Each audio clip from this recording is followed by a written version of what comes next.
مولانا العظیم وصدق رسوله النبی المکین الرؤوف الرحیم ان اللہ وملائکتہ یصلون علی النبی یا ایھا الذین آمنوا صلوا علیہ وسلموا تسلیما اللہم صل علی سیدنا مولانا محمد بارک وسلم وصلوا علیہ صلاۃ و سلام علیک یا سیدی یا رسول اللہ وعلی آلہ و اصحابہ یا حبیب اللہ۔ میرے دوستو، سالانہ 11ویں شریف ہر سال کے ذرا اس سال منائی جا رہی ہے مدرسہ تعلیم قرآن المعین میں۔ ہم حضور غوث اعظم سے محبت بھی کرتے ہیں، پیار بھی کرتے ہیں، محبت بھی کرتے ہیں، عشق رسول اللہ سے کرتے ہیں۔ عشق جب عشق کرتے ہیں تو ایمان مکمل ہوتا ہے، پیار سے ایمان مکمل، محبت سے پیار ایمان مکمل۔ عشق یہ ہے کہ جان بھی قربان فدا کون کی رسول اللہ، میں بھی قربان، میری مال بھی قربان، اولاد بھی قربان، سب کچھ یا رسول اللہ پر قربان ہے، پھر ایمان مکمل ہوتا ہے۔ حضور غوث اعظم نویں قادر ہیں، حسنی حسینی سید ہیں، حسنی حسینی سید ہیں۔ اللہ اکبر۔ حضور غوث اعظم پیرانے پیر دستگیر محبوب الہی کی شان نرالی ہے۔ بغداد میں رہتی مائی ہے، شوہر کا انتقال ہو گیا، مائی کا ایک بچہ ہے، کچھ دنوں کے بعد اس بچے کا بھی انتقال ہو گیا۔ اس بچے کو مائی سینے سے لگائے پھرتی ہے، لوگ کہنے لگے اے مائی یہ بچہ مر گیا ہے، اس کو قبر میں دفن کر دے، اس سے بو آئے گی، بدبو آئے گی۔ اس نے کہا میری اولاد ہے، مجھے آئے گی، تمہیں تو نہیں آئے گی، میرا ایک ہی ہے، اس کو بھی دفن کر دوں تو میں کس کے سہارے جوں گی؟ پھر غوث سمدانی کی بارگاہ میں چلے جا، پیر لسانی کی بارگاہ میں چلے جا، شہباز لامکانی کی بارگاہ میں چلے جا، تصویر سمدانی کی بارگاہ میں چلے جا۔ اللہ قربان جان۔ مائی نے کہا کہ مردہ لے کے گئی، کیا پتا خادم حسنے دے کے نہیں دے، ایسا کرتی ہے کہ انتظار کرتی ہے۔ جب غوث اعظم توجہ کریں گے تو کئی لوگ بدہوشی کے عالم میں زمین پہ گر جائیں گے، تو میں اپنے بیٹے کو بھی اس میں ہی لٹا دوں گا۔ جب غوث اعظم رحمت والی نظر کریں گے تو جب وہ اٹھیں گے تو میرا شہزادہ بھی اٹھ جائے گا۔ قربان جاؤ غوث اعظم پر، اور قربان جاؤ اس مائی کی عقیدے پر۔ آج لوگ کہتے ہیں کہ 11ویں والا پیر کیا دیتا ہے؟ پیار 11ویں والا پیر وہ دیتا ہے جو آج کا پیر نہیں دے سکتا۔ غوث اعظم بیان کرتے کرتے جب توجہ کری تو لوگوں میں وجد طاری ہوا، کئی لوگ بے ہوش ہو گئے۔ مائی نے بھی خاموشی سے وجد کے اندر اپنے بچے کو لٹایا اور جھاڑیوں میں بیٹھ گئی۔ میدان میں آپ خطاب کرتے تھے کہ 70,000 کا مجمع ہوگا۔ کتنا؟ 70,000 کا مجمع ہوگا۔ اللہ جب غوث اعظم نے توجہ کری تو 40 لوگ گرے تھے۔ کتنے؟ جب آپ نے رحمت والی نظر کری تو 40 اٹھ گئے، 40 تو آپ نے پوچھا یہ کیسے لے گیا؟ فرمایا حضور یہ وجد میں نہیں آیا تھا، یہ حال میں نہیں آیا تھا، یہ کال میں نہیں آیا تھا، یہ ہمارے ساتھ نہیں آیا تھا، ہمیں نہیں معلوم۔ غوث اعظم منبر سے کھڑے ہو گئے، قریب گئے، دیکھا اور مسکرائے کہ غوث اعظم وہ ولی ہے کہ مرید جہاں سے پکارے آپ سنتے ہیں، مرید جہاں سے پکارے آپ سنتے ہیں۔ قربان جاؤں غوث اعظم پر، دیکھ رہے تھے کہ مائی سجدے میں سر جھکا کے رو رہی ہے، جبی کو مالک کی حقیقی کی بارگاہ میں جھکائی ہے اور عرض کر رہی ہے مولا تیرے دوست کے پاس لائی ہوں، تیرے دوست کے پاس لائی ہوں، تیرے پیارے کے پاس لائی ہوں، لائی ہوں مردہ لے کے جاؤں گی زندہ۔ غوث اعظم چلتے چلتے اس بچے کے قریب آئے، کہا اٹھ اٹھ اٹھ میرے حکم سے۔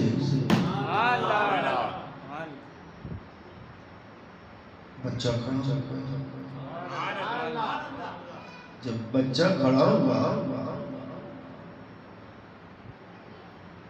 تو ماں ریڈی سے ہی دیکھ رہی تھی، آ سکتی نہیں ہے۔ غوث اعظم نے فرمایا جا تیری ماں تڑپ رہی ہے۔ یہ ہے عبدالقادر جیلانی، کئی مہینوں سے لاش کو سینے سے لگایا تھا مگر غوث اعظم کی خانقاہ میں آیا تھا، ایسا فیض پایا تھا کہ مردے کو بھی زندہ کر دیا۔ وہ غوث اعظم جن کی شان ہی نرالی ہے کہ ایک مرید کو جھوٹے کیس میں بند کر دیا، جھوٹے کیس میں بند کر دیا، بادشاہ وقت کے سامنے فیصلہ سنایا گیا کہ اس کو کل پھانسی لگائی جائے۔ اتنی ہی دیر تھی کہ وہ مسکرانے لگا، ہنسنے لگا، لوگ سمجھے پاگل ہو گیا ہے، لوگ سمجھے۔ علامہ اقبال کا شعر یاد آ گیا، اس موضوع کا حصہ نہیں تھا، آ گیا ہے۔ دیوانے کو سارا جہاں دیکھتا ہے، دیوانے کو سارا جہاں دیکھتا ہے، دیوانہ نہ جانے کہاں دیکھتا ہے۔ قربان جاؤں وہ کہاں دیکھ رہا تھا؟ گھر والے ملنے کو آئے، کہنے لگے کوئی آخری خواہش ہے تو بتا دو۔ کہا خواہش کیا ہے؟ صبح ناشتہ تمہارے ساتھ کروں گا، جو آئے اس کو کہے کہ صبح میرے ساتھ میرے گھر پہ ناشتہ کرنا۔ بادشاہ بڑا پریشان تھا، اس نے قریب گیا کہ موت آئی ہے، صبح پھانسی ہونی ہے، اس تختے پہ کھڑا ہونا ہے، وہ تو خوش ہے؟ کہ تجھے معلوم ہی نہیں میرا پیر عبدالقادر جیلانی آیا اور آ کے کہہ گیا کہ تم مرے گا نہیں زندہ رہے گا۔ اس نے کہا مجھے تو نظر آیا نہیں، مجھے تو نظر، زور سے بولو، آیا نہیں۔ مرید نے کہا تجھے دکھایا نہیں۔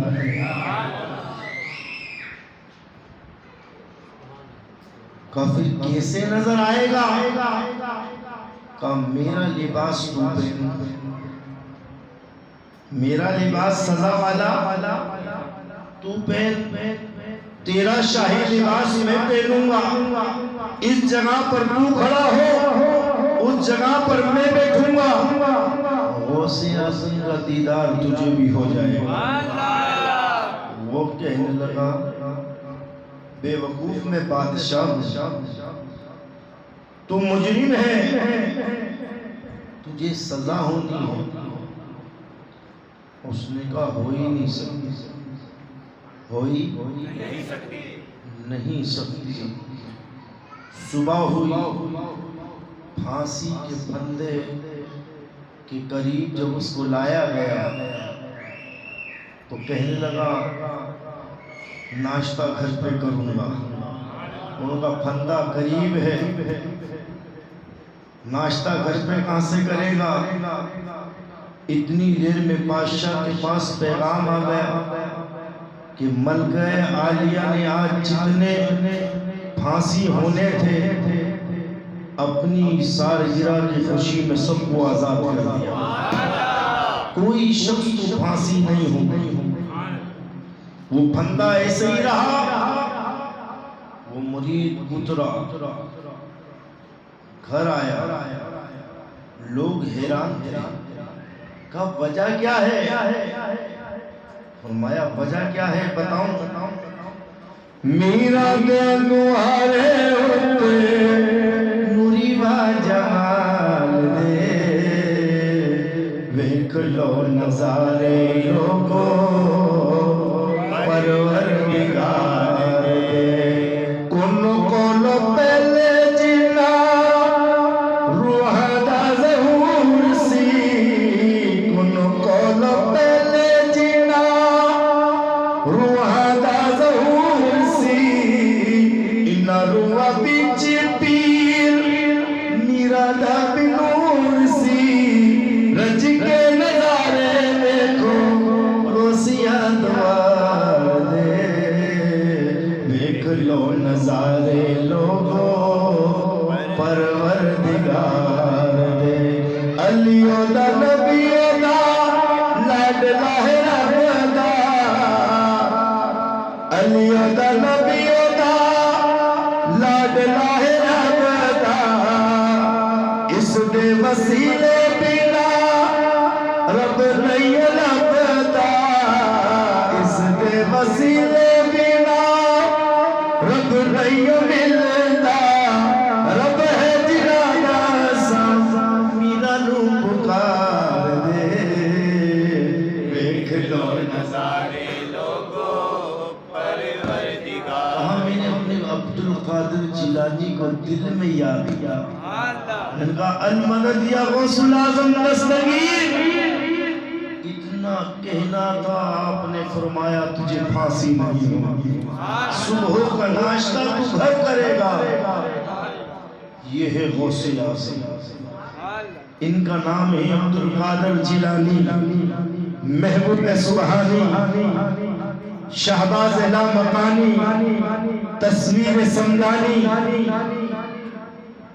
تو دوستو بتاؤ لوگ تو حضور پہ فتویٰ لگتا،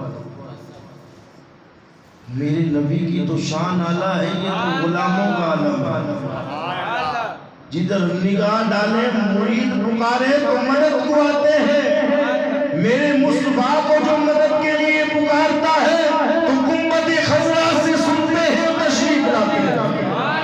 اعلیٰ حضرت عظیم البرکت امام محمد رضا خان بریلوی رحمت اللہ علیہ فرماتے ہیں دور و نزدیک کے سننے والے مقام گانے لالے کرامت بلا کو سلام۔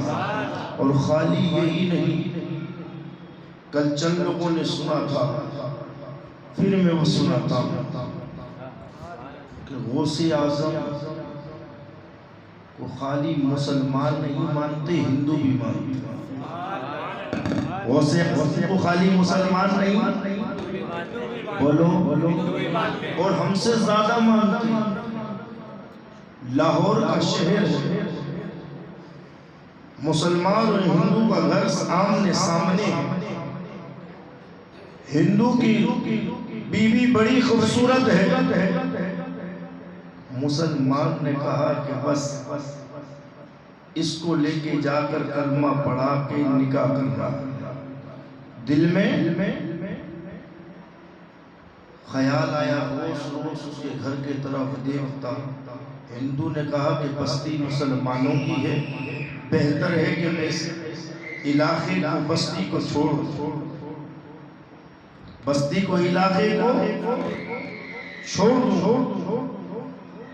صبح جب مسلمان کام کو نکلا، ہندو بھی نکل گیا۔ آدھے وقت سے ہندو واپس آیا، اپنی بیوی کا ہاتھ پکڑا اور کہنے لگے یہاں حالات کچھ بہتر نہیں ہے، تجھے تیری ماں یہاں چھوڑ دیتا ہوں، مجھے مسلمان کے تاثرات اچھے نظر نہیں آ رہے۔ قربان جوان چل پڑا ہندو اپنی بیوی کو لے کے ہندوانی چل پیدل جا رہا تھا۔ مسلمان آیا، پوچھا یہ ہندو کا کام گیا؟ کہنے وہ یہ گھر چھوڑ کے چلے گیا۔ کس رستے سے گیا؟ اس رستے سے گیا۔ گھوڑا مسلمان کے پاس تھا، بھگایا پہنچ گیا۔ اتنی نازک عورت کو تو پیدل لے کر جا رہا ہے بے وقوف، رستے میں مر جائیں گی، اس کو میرے حوالے کر، میں اس کے میکے چھوڑ کے آتا ہوں۔ وہ کہنے لگا رام رام، میں تو اس کو بچا رہا تھا اور اس کے ہاتھ میں تلوار ہے، جنگل بھی آباد ہے۔ اس نے کہا بات دراصل یہ ہے، بیوی میری ہے، مہربان تو ہے، مگر کوئی ضامن لا۔ کون لا؟ زور سے بولا۔ اس نے کہا کس کو ضامن لاؤں؟ میلوں دور بستی آبادی چھوڑ دی، کوئی ضامن نہیں۔ اس نے کہا غوث اعظم کو تو اپنا ضامن ٹھہرا۔ کس کو؟ بس وقت بھی ختم ہو جاتا ہے، 2 منٹ ہے میرے پاس۔ کیا؟ غوث اعظم کو اپنا ضامن ٹھہرا۔ اس نے کہا 300 سال 300 صدیاں گزر گئی، وہ مر گئے۔ اس نے کہا تیرے نزدیک مر گئے، ضامن تو بنا۔ مسلمان نے کہا کوئی بات نہیں، وہ میرے ضامن۔ اس نے کہا لے جا میری بیوی کو بچا۔ بیوی کہنے کی بے وقوف، اس سے ہی بچا رہا تھا، اس کے ساتھ بھیج رہا۔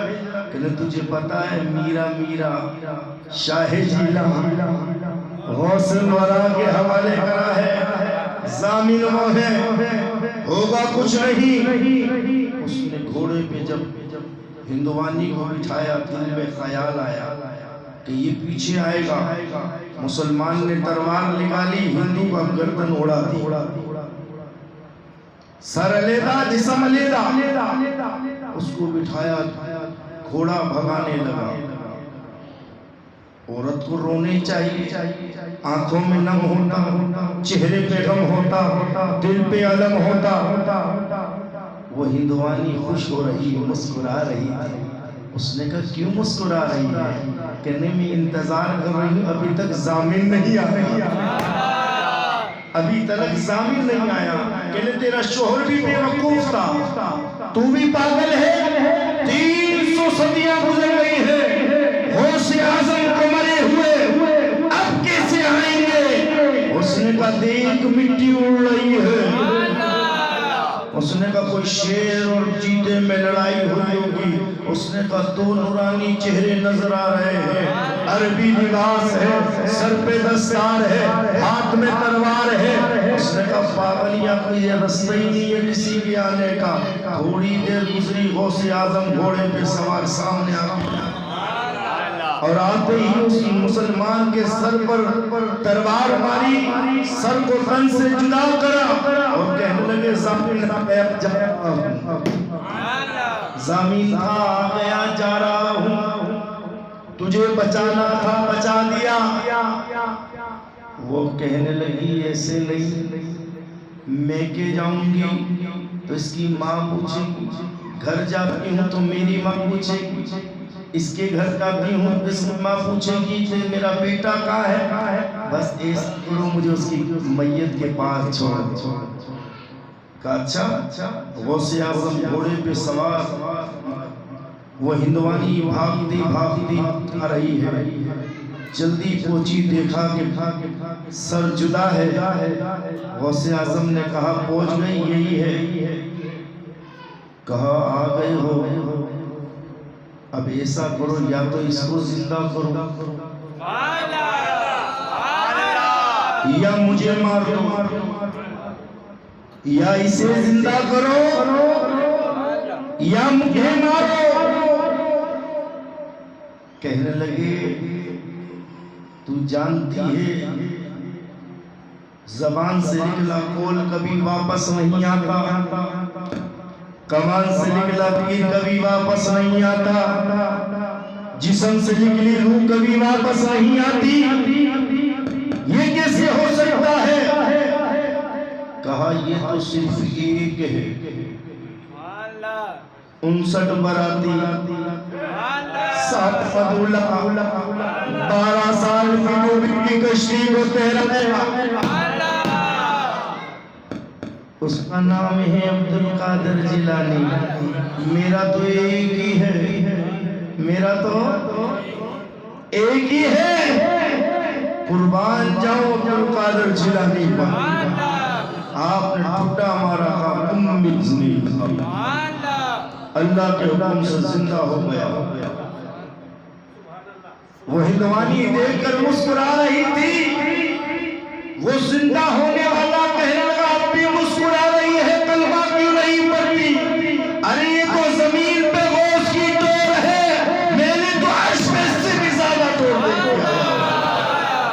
یہ تو زمین پہ ٹور ہے، میرے غوث کی تو عرش پہ اس سے بھی زیادہ دھوم مچی ہوئی ہے۔ پڑھ کلمہ نبی کا، دونوں نے کلمہ پڑھا۔ شاید کہتا ہے عجب شان تیری یا غوث جلی ہے، عجب شان